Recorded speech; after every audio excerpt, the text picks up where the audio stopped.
My name is David Simon. I am the director of the Genocide Studies Program at Yale University. Before we begin, I'd like to acknowledge on behalf of my university that Indigenous peoples and nations have stewarded through generations the lands and waterways of what is now the state of Connecticut.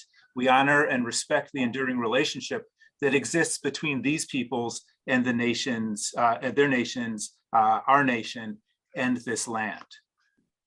We're here today for a very important conference on and discussions on the crisis in northern Ethiopia. And as I'm sure you've noted, the important question of how we might respond to the crisis in northern Ethiopia.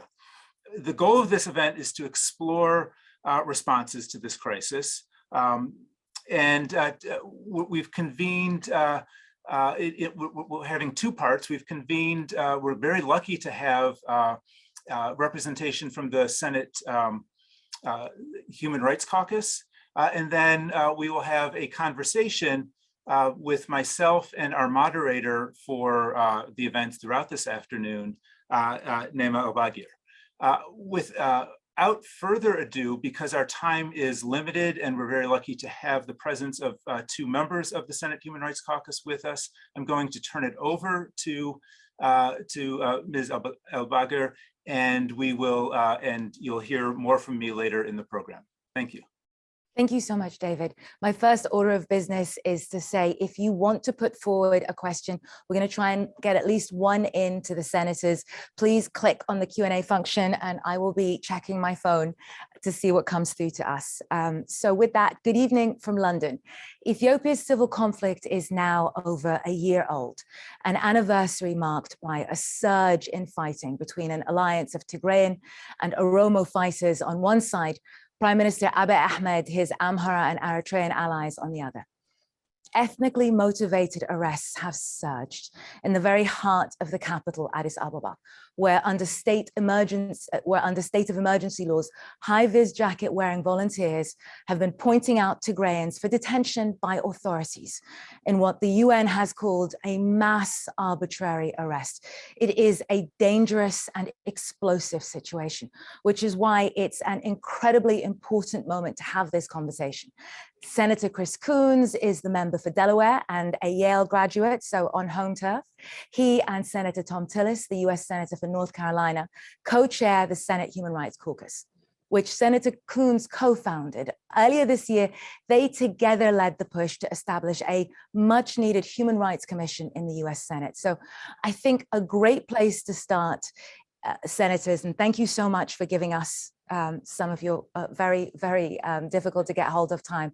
A great place to start from that human rights perspective is if you could sum up for us why you think Ethiopia and the situation in Tigray matter, why they are really incredibly important recipients, not just of the US's attention and influence, but should be recipients of the world's attention and influence. Senator Coons, if I could start with you. Well, thank you, Nema, and thank you to my friend and colleague, Thom Tillis, who's been a wonderful co-chair of the Senate Human Rights Caucus. Tom, I'm grateful for the chance to continue working with you, and to David Simon and everyone at the Yale Genocide Studies Center. I appreciate your work, your research, your advocacy. So, Nema, why does Ethiopia matter? First, because it is a massive, complex, ancient society. It is a multi-faith, multilingual, multi-ethnic state, 110 million people, roughly one of the largest and most important states in all of Africa, the home to the African Union.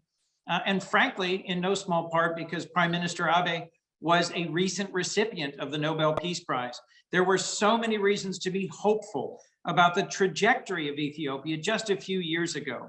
And now, as you said in your introduction, Nema, we have ongoing, sustained, heavy conflict in which tens of thousands, perhaps hundreds of thousands, are at risk of dying, both because of famine and widespread human rights abuses. We are in the kind of conflict moment that could easily tip over into genocide, because there are very intensely motivated, very angry and very deeply divided populations, both in the diaspora globally and on the ground in Ethiopia, who have competing narratives about each other, about their nation, about their past and their future, that may well come together to motivate truly destructive acts.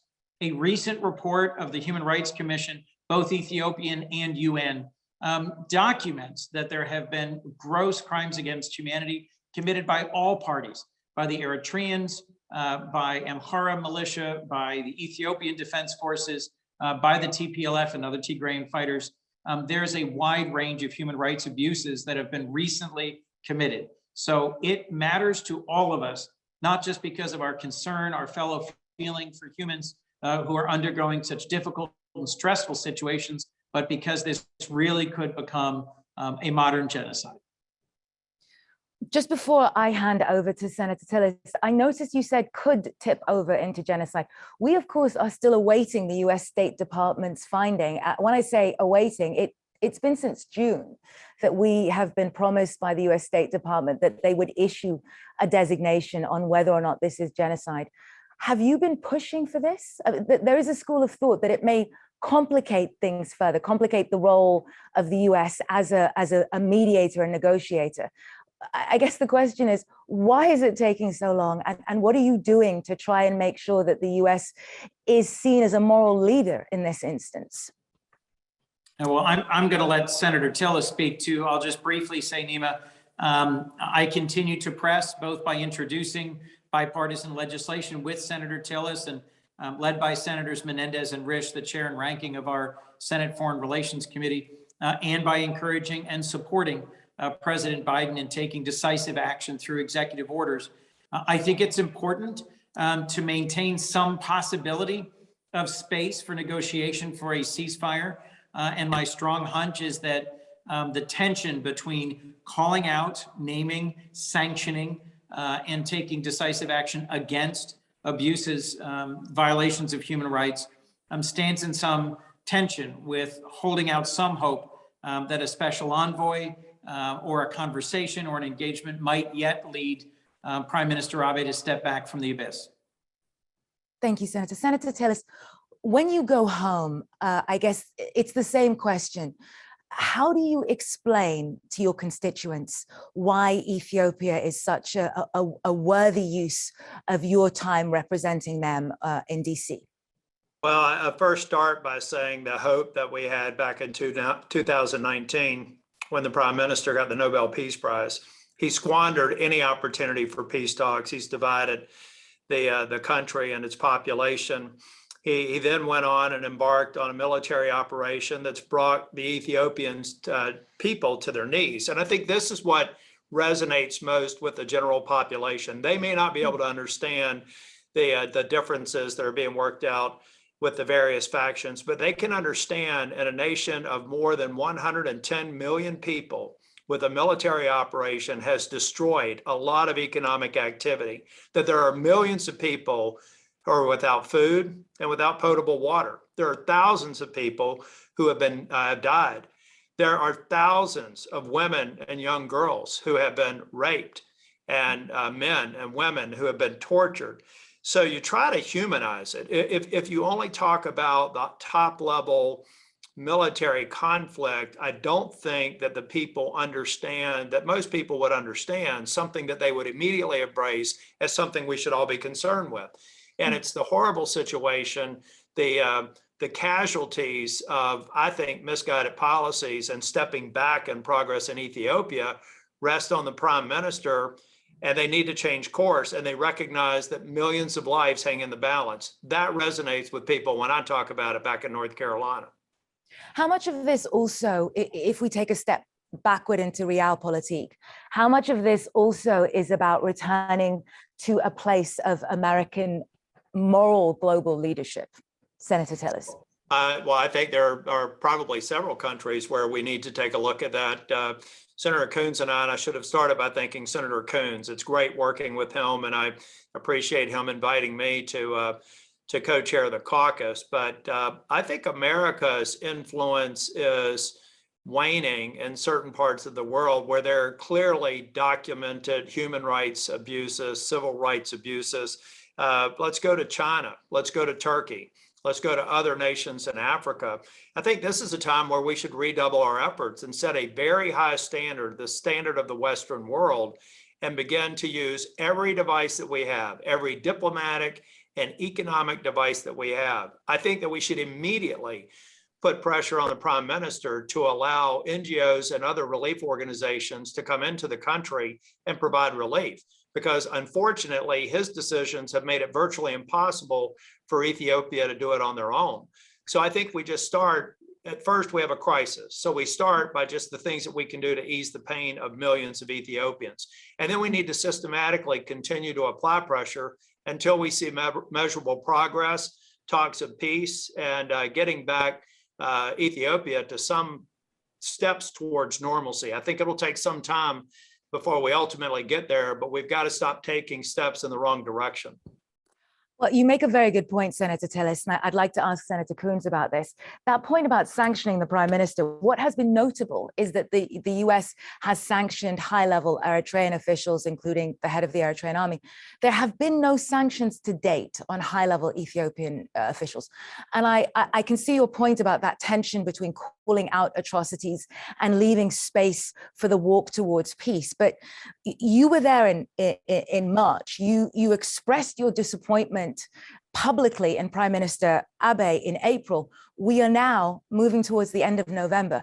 When should we expect to see substantive US action against high-level Ethiopian officials?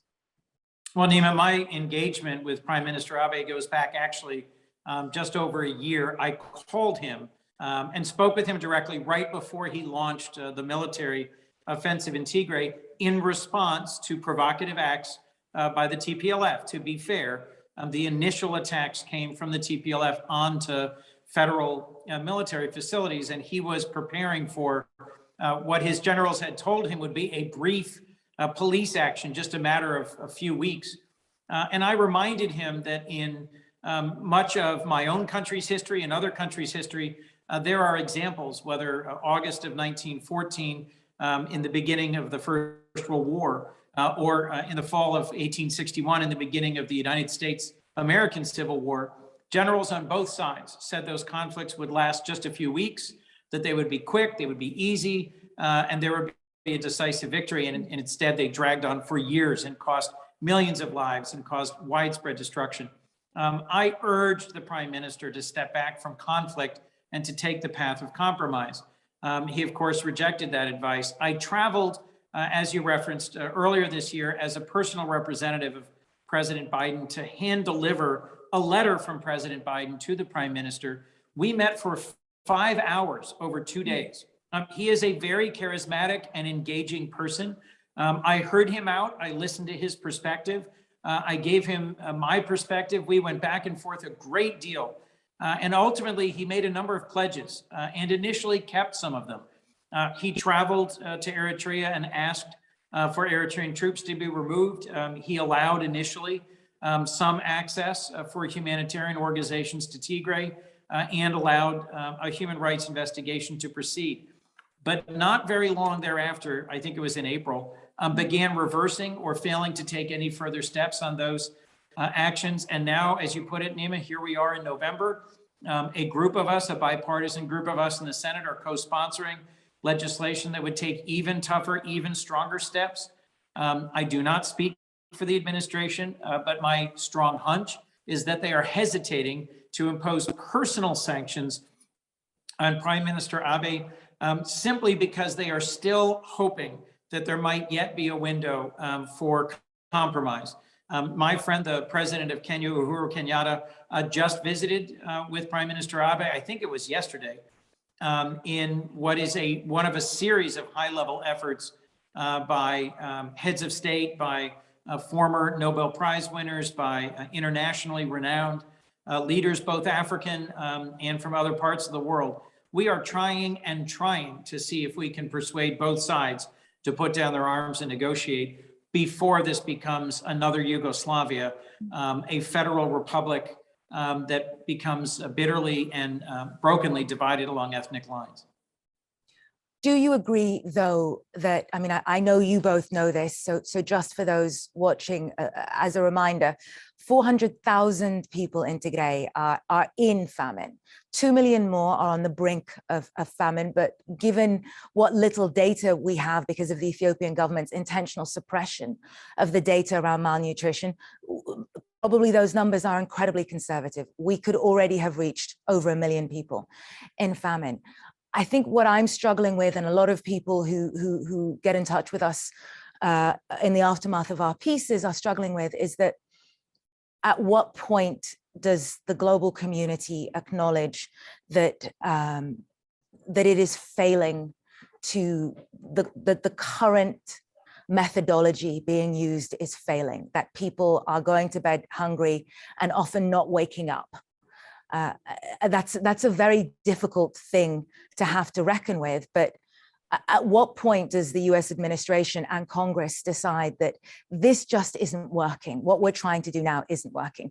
Senator Tillis, if you'd like to answer first, and then Senator Coons. Yeah, I think, when you ask Senator Coons about the administration action, I think it's important. We've got 3 branches of government here. 2 of them make administrative policies, legislative decisions. That's why I think the Ethiopia Peace and Democracy Promotion Act, which was introduced by Senators Menendez, Risch, Coons, I'm a co-sponsor, we need to move it through. I think that we need to reach out to our Western allies and say, look, there are a lot of things, to Senator Coons' point, promises that were made that were kept briefly, some were never fulfilled, almost all of them have been broken now.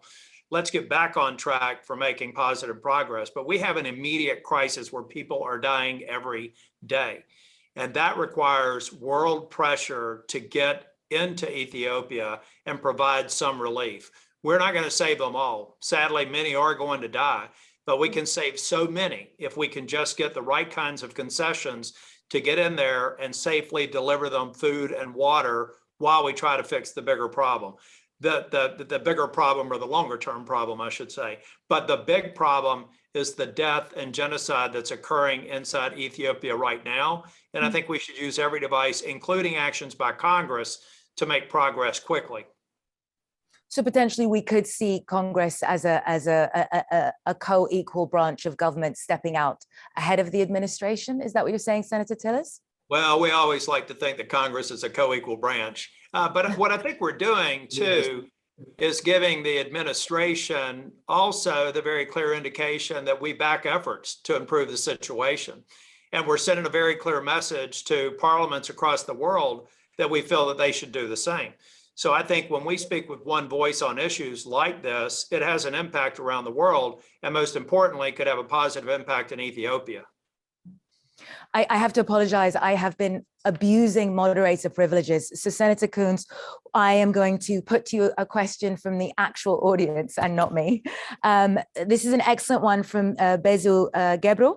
How do we hold those accountable for the atrocities committed in Tigray accountable without inadvertently vilifying an entire ethno-linguistic group, the Amhara? And that's an excellent question, and one that we have seen the ramifications in other post-conflict situations when we have failed to do exactly that. What would your answer be, Senator Coons? Well, that's the challenge of holding combatants accountable for human rights violations in every complex conflict.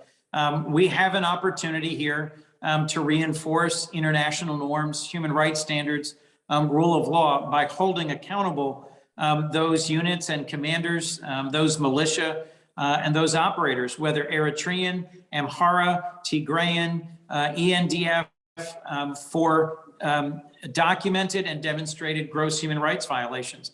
It is going to be very difficult to deliver on accountability in the middle of a war. But lots of the incidents that have happened so far have been thoroughly documented. There's recordings, there's documentation. Both the Ethiopian Human Rights Commission and the UN Human Rights Commission, among many other NGOs and advocacy organizations, are documenting what is happening. The steps taken by the Ethiopian government to cut off access by journalists such as yourself, by international NGOs, is a significant and very concerning development. From the very beginning of this conflict a year ago, the Ethiopian government has tried to restrict access, not just of life vital food and water and nutrition, but also of information. And that's been very problematic. But I think in the end, there will be accountability. And it's important for those actors on the ground to know that the international community will be determined to deliver on accountability. One last thing, if I might, Nima, the most recent visit I made to the region was actually to a refugee camp on the very easternmost border of Sudan, where I met with whole groups of Tigrayan, mostly Tigrayans, but of Ethiopians who had fled the region and spoke about just horrific scenes of forced expulsion, of gang rape, of murder, and of other abuse that had clearly traumatized them. I think it's important that world leaders, that NGOs, that organizations, both academic and journalistic, be engaged, remain engaged in witnessing to and documenting the abuses that are happening, and that senators like Tom Tillis and myself and other parliamentary and elected leaders around the world continue pressing for access to Tigray to provide the life-saving relief that we can and should deliver. And also, I think it's important to mention, off of your point, the mass intimidation and smear campaigns that are being waged against journalists and activists, incredibly brave journalists inside the country who continue to get out as much information as they can. So that's a very good point. For Senator Tillis, from Darren Cochran at Bread for the World, which I think is an organization you're involved with, Senator Coons. We have seen countless atrocities perpetrated by both sides of this conflict, including the widespread weaponization of food that has put 400,000, as we've discussed, at extreme risk of famine. With millions on the edge, what can the US do to further place pressure on both sides of this conflict to end the obstacles that have been placed to stop the transport of vital aid? And I know we've spoken a little bit about this, but he specifically wants to know, what can the Senate do and what should the administration be doing right now? Well, I think it goes back, thanks for the question, Darren. I think it goes back to what I said earlier. Moving legislation out of both chambers of Congress is very important and impactful. The plain letter of the legislation will provide the president with additional tools. But I think we send a message to Ethiopia and to many of our partners and allies that we all have to marshal resources. But just think about how bad the situation in Ethiopia must be to prompt the leader of that nation to limit access. He's obviously weaponized food and water. But I've got to imagine that most of what we're talking about is understated. If it's not, then why would the prime minister have any problem with letting the press come in, letting NGOs come in, make it clear that he's not starving people to death as a strategy of war? So I think we have to talk in these blunt terms. I think that Senator Coons is a little bit more diplomatic than I am, but he also speaks in strong terms with respect to Ethiopia. But I think we have to speak truth to the world population and do everything that we can and use every device, like I said earlier, diplomatic and economic, to bring pressure on that administration to help us help the people of Ethiopia. Last question to you both, and I'm going to take back my moderator privileges. And just briefly, my question is, much of what have been the obstacles that have been thrown up in the face of a united multilateral global approach to the situation in Ethiopia have come out of the UN Security Council. We've seen Russia and China and other African and Arab state allies block any censure, and for a while block even any open door meetings. Is this the future? I mean, should we be worried that the future is that any time the US or the global community attempts to move on its issues that are so heartbreakingly important, are we going to have to attempt to navigate a broken global system? Senator Coons? That's a real risk that we face. Frankly, some of the global infrastructure around enforcing shared standards about human rights, whether it's the UN Security Council or the International Criminal Court, whether it's the ways in which journalists are able to move freely, or the potential benefits of social media to document and inform. There are ways in which all four of those have been challenged in recent years, have become less effective, less broad in their reach. We have, as you know, members of the UN Security Council, permanent members, who are very resistant to any criticism of their domestic internal affairs by the world community or by the United States. And I think that has made it even harder for us to have the kind of consensus around a declaration of genocide or around an intervention by UN agencies that are dedicated to providing food relief, for example, because we don't have a consensus among the P5 members of the UN Security Council. And Nima, I don't think we'll get it from some of those who have objected so far. So we do have to figure out a way to work around it. I mean, let's face it. They have interest in Africa. They have their own long list of human rights abuses. And I think there are a number of different factors that are going to prevent us from getting it through what I would call regular order through the UN.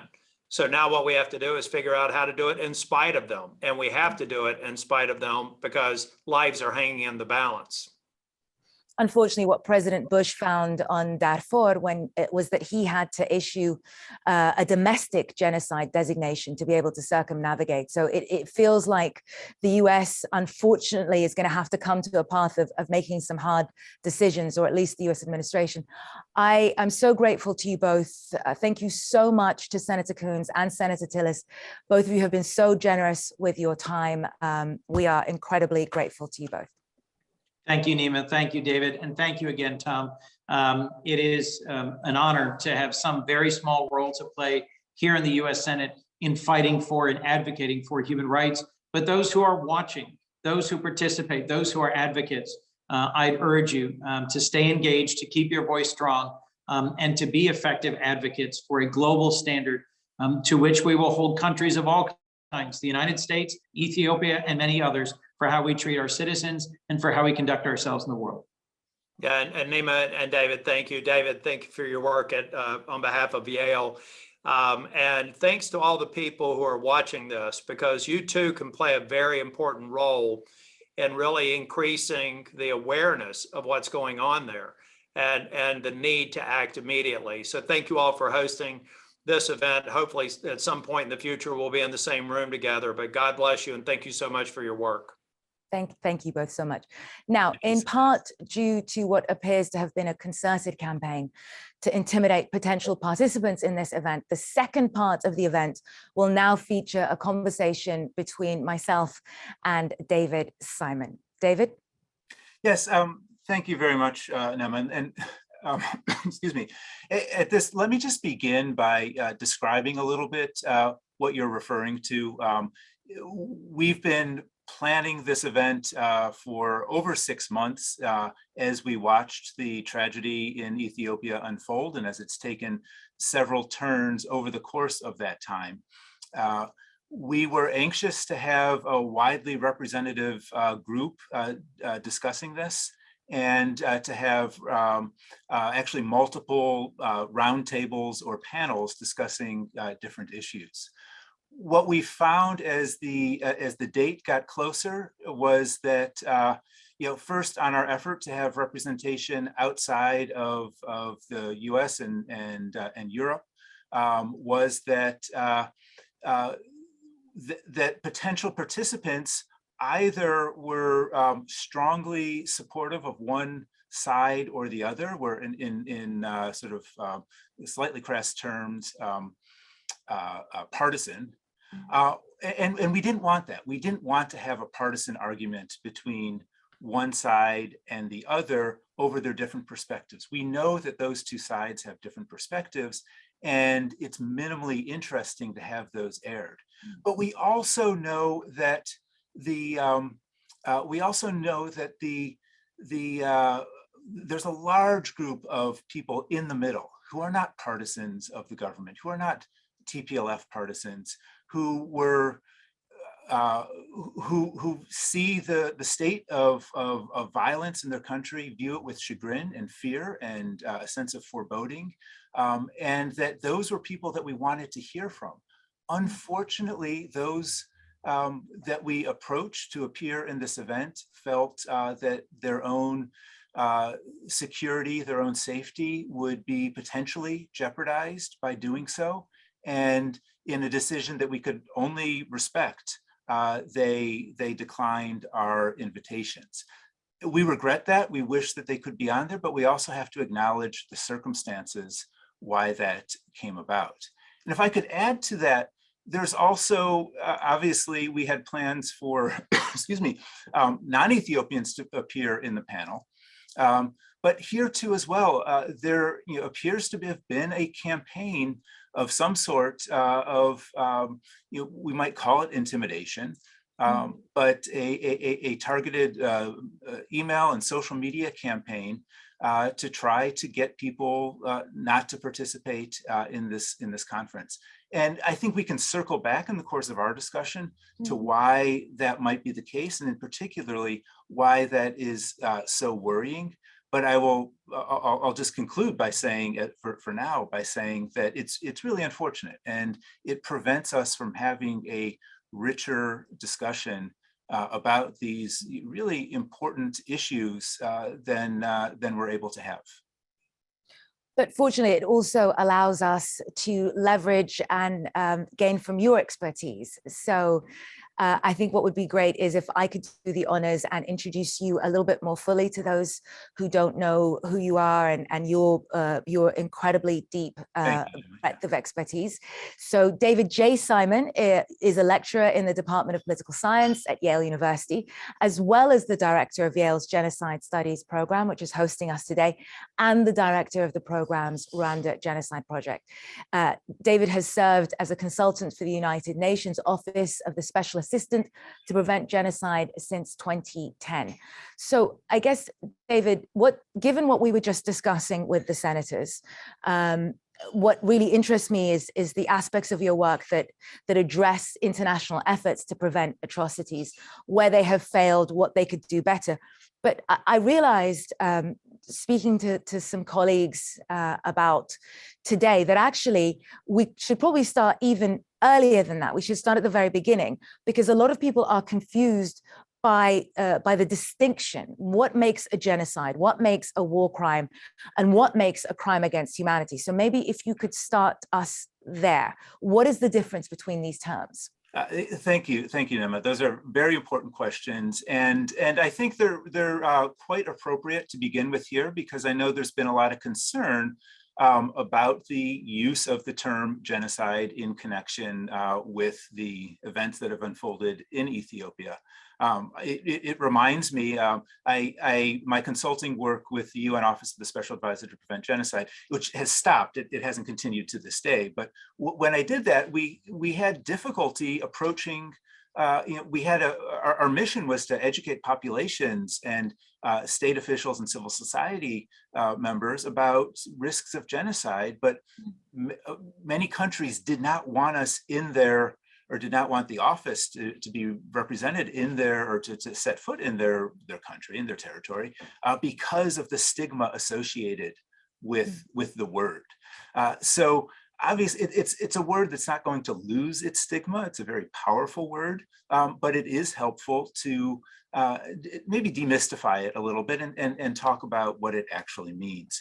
The working definition that we have for the word genocide comes from the Convention on the Prevention and Punishment of the Crime of Genocide, known as the Genocide Convention. And it reads as follows: in the present convention, genocide means any of the following acts committed with the intent to destroy, in whole or in part, a national, ethnic, racial, or religious group as such.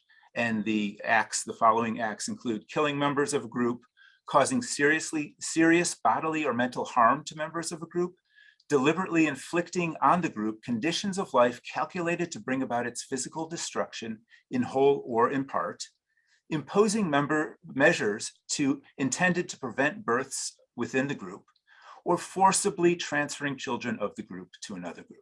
So that's the definition that we have to work with. And anytime that we're looking at a situation, and here in the Genocide Studies Program, we don't have the power to declare something a genocide or not a genocide. In fact, I would say our sort of approach is in analyzing situations is to try to understand whether some elements of that crime as codified exists in a given case. and more importantly, perhaps, whether there is a risk of such elements. To the second part of the question that you asked me, what's the difference between genocide and war crimes and crimes against humanity? It's an excellent question. War crimes are war crimes are defined in various places, but you can think of them as crimes, typically crimes committed against non-military targets in times of war. Thus, they're war crimes. They could be cultural iconography. They can be civilian populations, but to target them constitutes a war crime in the course of war. Crimes against humanity is a much, much larger category, and sometimes it's sort of treated as genocide's sort of younger sibling, where it's sort of less meaningful to be accused or convicted of genocide, of crimes against humanity as compared to genocide. I think that's not necessarily the case. Many of the elements of crimes against humanity are different types of crimes against humanity, like for example, persecution are every bit as appalling, horrifying as genocide itself. And I'm pretty sure that the victim of, say, a mass bombing or a mass casualty event inflicted by by some perpetrator doesn't really care whether or not it's genocide or crime against humanity. Technically in the definition, the words that jump out in terms of making the difference between the two is intent to destroy. In a court of law, the International Criminal Court, most notably or presumably, for a finding of genocide against an individual who has been accused of genocide, that intent that would need to be shown or need to be demonstrated. I think a really important point, which is often discussed, is the use of weaponized rape in genocide. I think often there is some confusion about whether weaponized rape could be considered as part of genocide. But going back to that point around the intent to destroy in whole or part, if you are targeting specifically and raping women with, as we have heard victims describe in Tigray, and we also had victims describe, for example, in Darfur, the intent to cleanse the bloodline, then weaponized rape would move from crimes against humanity into genocide, correct? That's correct. That is correct. And it's also been found by two different courts of law that were charged with assessing crimes according to international law, including the Genocide Convention. And these are the International Criminal Tribunal for the former Yugoslavia, the ICTY, and the International Criminal Tribunal for Rwanda, the ICTR, both of which have essentially closed up shop. But they both, in the course of their investigations and trials, convicted people for either executing or commanding the crime of rape as an element or as a component of a larger crime of genocide. So there is existing case law that backs up what I think you've well stated as a compelling theory.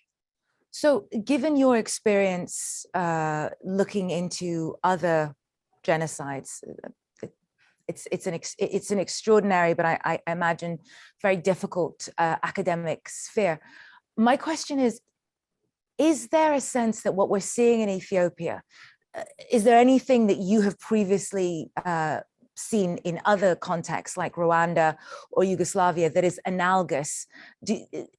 Are there situations where you can see that this beat matches what we saw on the march towards atrocities or the march towards, I know we speak about genocidal rhetoric, but are there other analogous situations that you're now seeing in Rwanda, for instance, Ethiopia, for instance? Ethiopia. Yeah, no, I very much appreciate that question because for better or for worse, that is a lot of how genocide studies scholars try to understand things.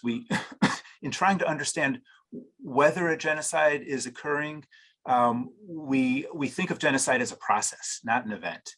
And we look at we have to look at steps of the process. We very often see steps that remind us of previous genocides, previous sort of recognized genocides. That echo, yeah. Yeah, that echo those steps. And they don't always turn into genocide, but so it's not like there's an on-ramp with no shoulder. That rather, what makes it important, and what makes it very important to sort of speak up and analyze and hold events and step in and talk about this, is that when you see some signs of a potential genocide happening, something that evokes or echoes previous instances, that's absolutely the time to say, hey, this worries me. This is something that we need to act now, because the worst thing we can do is act when it's too late. And to speak to the specific question that you asked about sort of, it's not antecedents, but similar situations. Let me say first that I think that when we talk about genocide as a process, there is, we need to think about what's driving that process. And one element is typically some form of political ambition, whether it's seeking political gain or trying to preserve political status.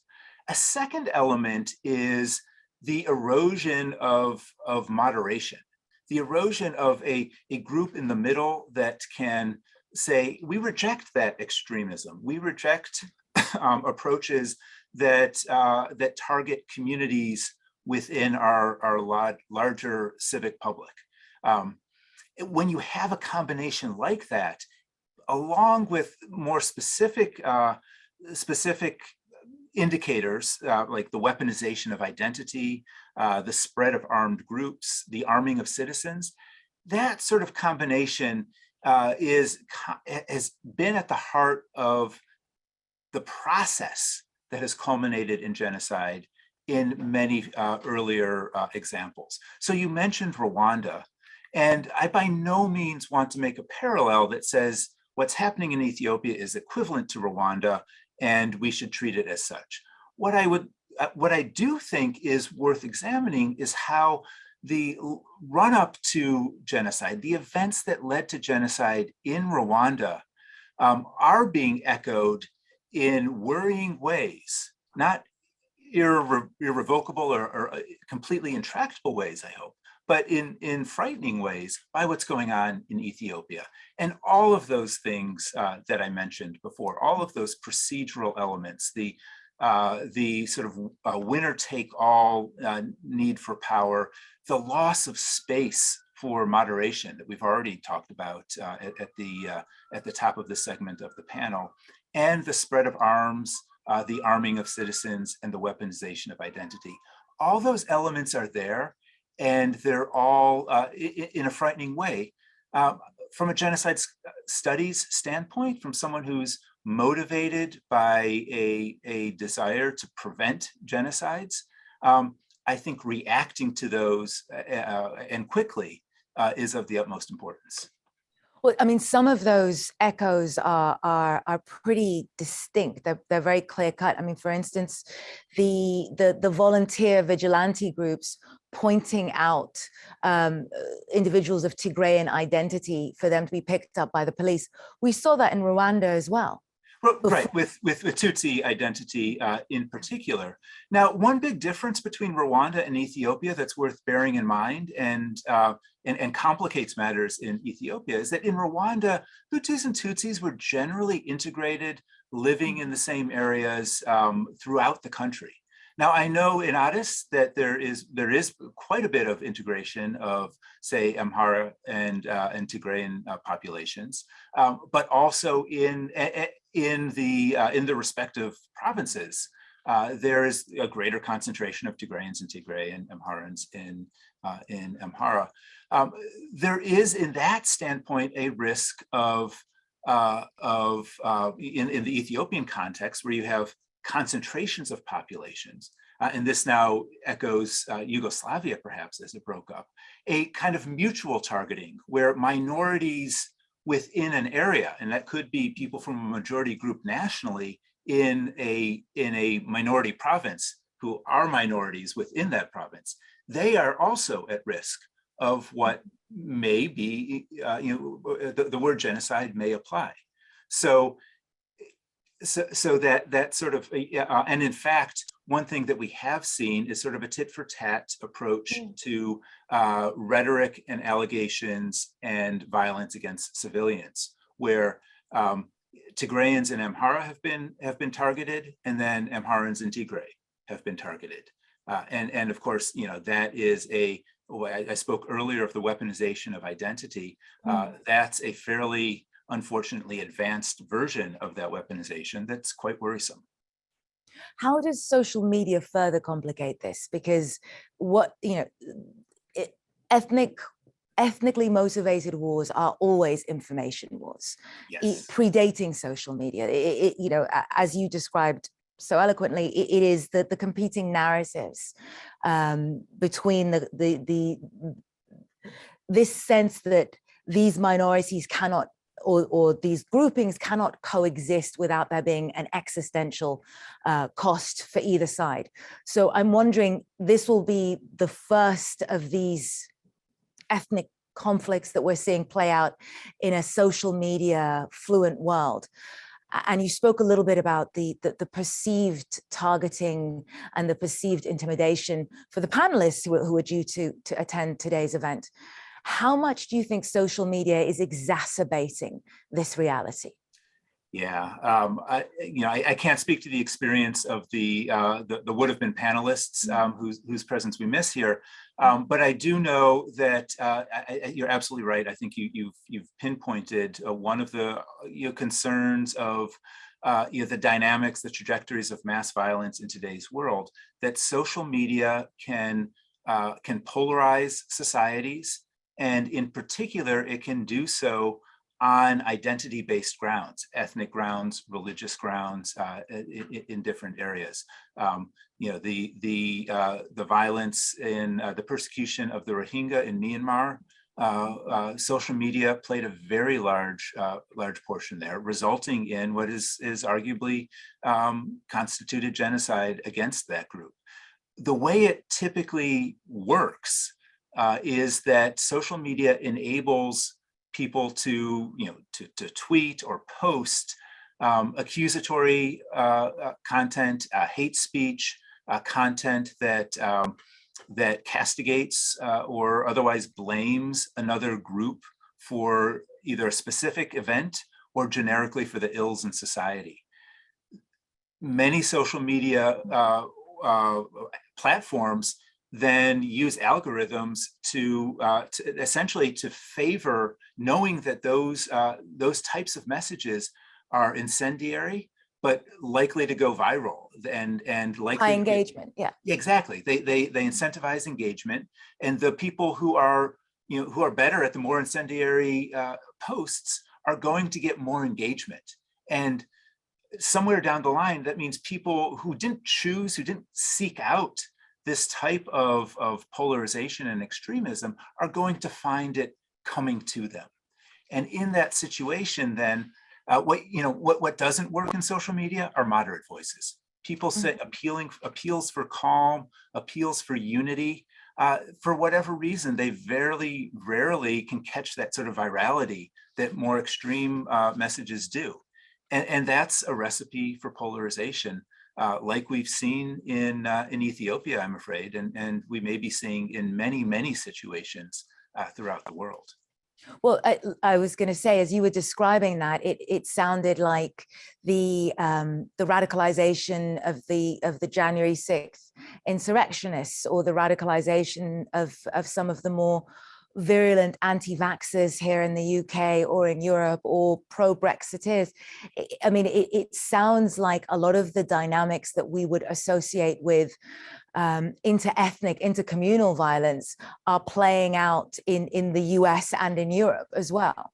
Yeah, I mean, I agree with that. Without, let me be clear, there's no implication in what you said or in my agreement with that anti-vax sentiment or pro-Brexiteering is genocidal. Yes, of course not. But But yeah, it favors, in all of these events, there's something that favors the extreme, and effectively, algorithmically perhaps, discriminates against the moderate.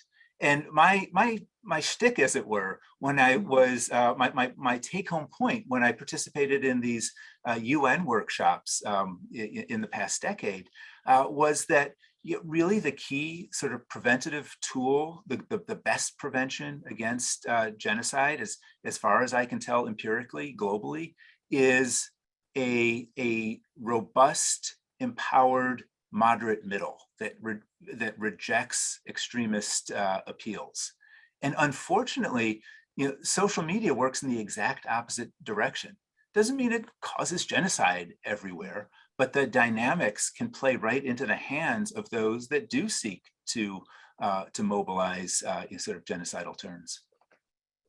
I wonder, given that you have studied the ways that these cycles, these footsteps towards atrocities and potentially towards genocide have played out in the past, how demoralizing is it to watch the violence continue to flare up in Ethiopia without a coherent global response?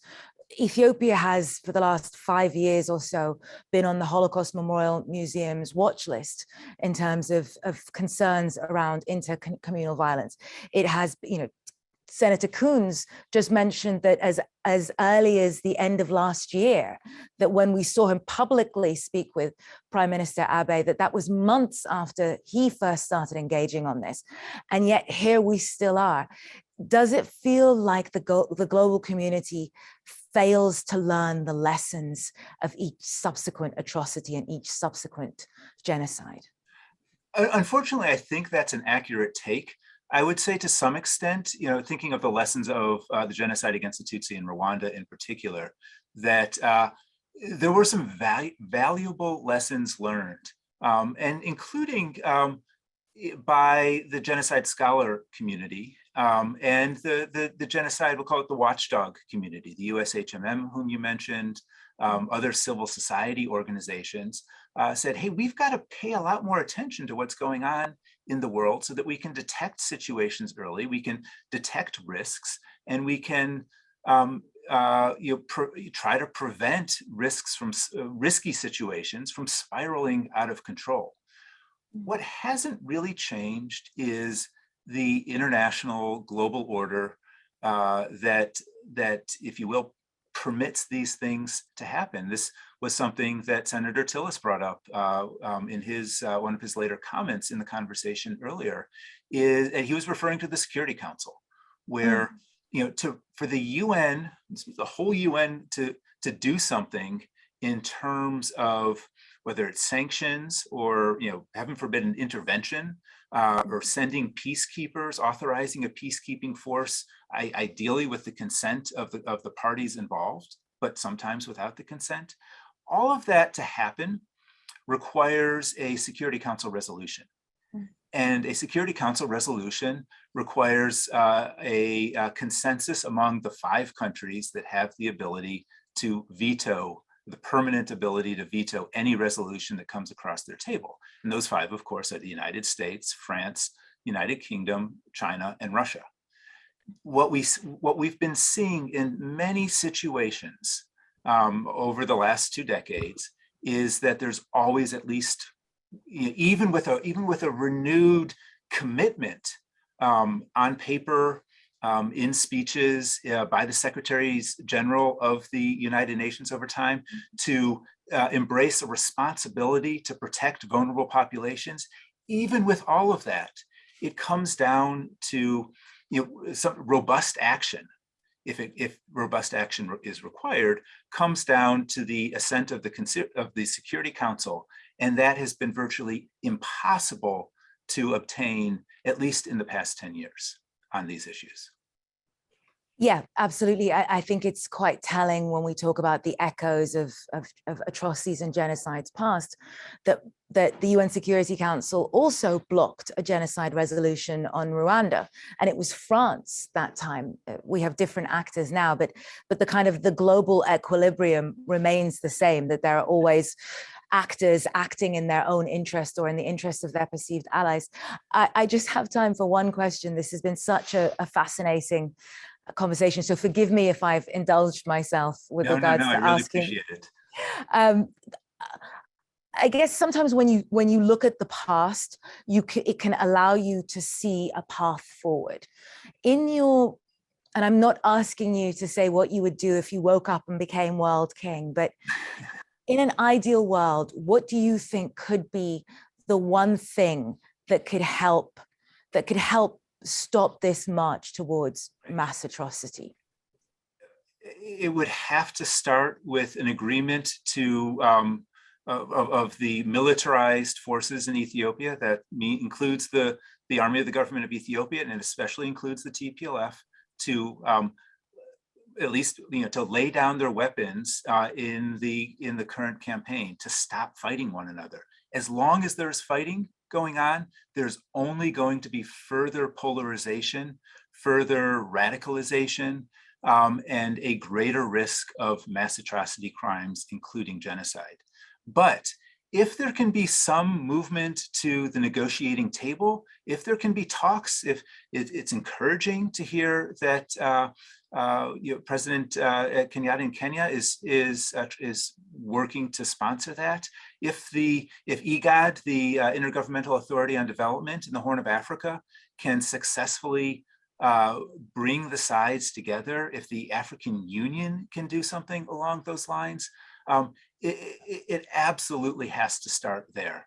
There'll be no convincing the population and subpopulations of Ethiopia, that is those who sort of follow the narrative on one side or the other, that it's time to let go and it's time to sort of embrace the unity of the country if there's continued conflict.